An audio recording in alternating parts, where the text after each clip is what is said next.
Hello everyone, আসসালামু আলাইকুম। তোমাদের সবাইকে জুনমুনিস কিচেনে স্বাগতম জানাই। ইলিশ মাছ কার না পছন্দ? আমারও একটা পছন্দের মাছ ইলিশ মাছ। তো ভাবলাম আজকে সরষে ইলিশ রান্না করব আর ভিডিওটাও তোমাদের সাথে শেয়ার করব। ইলিশ মাছ কিন্তু বাজারে সবসময় পাওয়া যায় না, আজকে পাওয়া গিয়েছে, সেই জন্য আমার হাজব্যান্ড মাছটা এনেছে আমার জন্য। আমি খেতে চেয়েছিলাম সেই জন্য। তো দুইটা মিডিয়াম সাইজের ইলিশ এনেছে সে। তো ইলিশ দুইটা আমি রান্না করব ভালো করে কেটে ধুয়ে পরিষ্কার করে। তো মাছটাও আমি কেটে ধুয়ে পরিষ্কার করে নিয়েছি, এখন রান্না করব। সেই জন্য মাছের জন্য আমি মশলাটা বানিয়ে নিব। এখানে আমি বড় সাইজের একটা পেঁয়াজ কেটে নিয়েছি, তারপরে 6-7টা কাঁচামরিচ, তারপরে এখানে 1.5 চামচ সরিষা নিয়ে নিলাম আমি।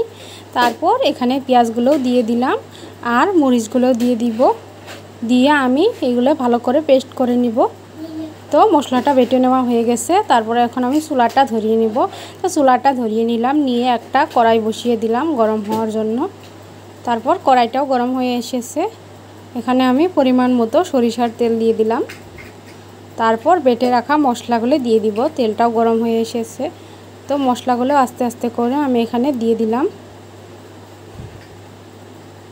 তো মশলাগুলো দেওয়া হয়ে গেল, এখন আমি ভালো করে নেড়ে নিব, মশলাটা তেলের সঙ্গে কষিয়ে নেব। তারপর মশলাগুলো কষিয়ে নেওয়া হয়ে গেছে, এখানে 1.5 চামচ লবণ দিয়ে দিলাম। তারপর লবণ দিয়েও একটু নেড়ে নিলাম। তারপর এখানে পরিমাণ মতো হলুদ গুঁড়া দিয়ে দিলাম, দিয়ে একটু নেড়ে দিলাম। তারপর জিরা গুঁড়ো দিয়ে দিলাম 1/2 চামচ। তারপর 1/2 চামচ লাল মরিচের গুঁড়ো দিয়ে দিলাম, দিয়ে আবার আমি নেড়ে নিব। মশলাটা কিন্তু শুকিয়ে এসেছে, পুড়ে ধরতেছে, সেই জন্য একটু সামান্য পরিমাণ পানি দিয়ে দিলাম যাতে মশলাটা পুড়ে না যায় সেই জন্য। তারপর আবার একটু কষিয়ে নিলাম। মশলাটা কিন্তু একদম সুন্দরভাবে কষিয়ে নেওয়া হয়ে গেছে। এখন আমি এখানে মাছগুলো দিয়ে দিব একটা একটা করে। তো এখন আমি মাছগুলো দিয়ে দিব আস্তে আস্তে করে। তো এভাবে আমি সবগুলি মাছে এখানে দিয়ে দিলাম। এখন মাছগুলো দিয়ে আমি ভালো করে নেড়ে নিব, মাছের সঙ্গে মশলাটা যাতে ভালো করে মিশে যায় সেই জন্য আমি উল্টে পাল্টে দিচ্ছি ভালো করে। তারপরে উল্টে পাল্টে দেওয়া হয়ে গেল, এখন আমি ঢাকনা দিয়ে ঢেকে দেব 5-6 মিনিটের জন্য হাই ফ্লেমে দিয়ে। তারপর 5-6 মিনিট পরে আমি ঢাকনাটা খুলে নিলাম, নিয়ে আবার নেড়ে দিব। এখন কিন্তু বেশি জোরে নাড়লে মাছগুলি ভেঙে যাবে, সেজন্য আমি আলতো হাতে আস্তে আস্তে করে নেড়ে দিলাম একটু, দিয়ে এখন আমি এখানে পরিমাণ মতো পানি ঢেলে দিব।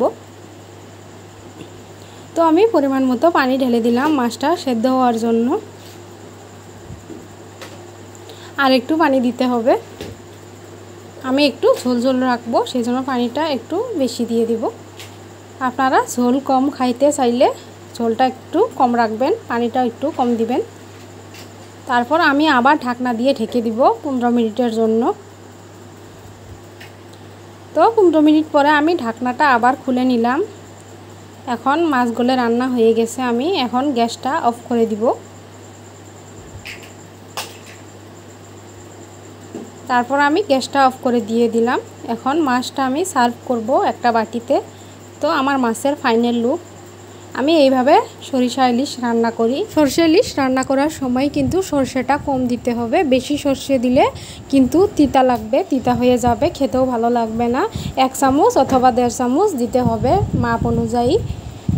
তো আমার সরষে ইলিশের রেসিপিটা তোমাদের কাছে ভালো লাগলে ভিডিওটাতে একটা লাইক করে চ্যানেলটা সাবস্ক্রাইব করে নিও। আবার দেখা হবে অন্য কোনো এক রেসিপির সাথে। তোমরা সবাই ভালো থেকো।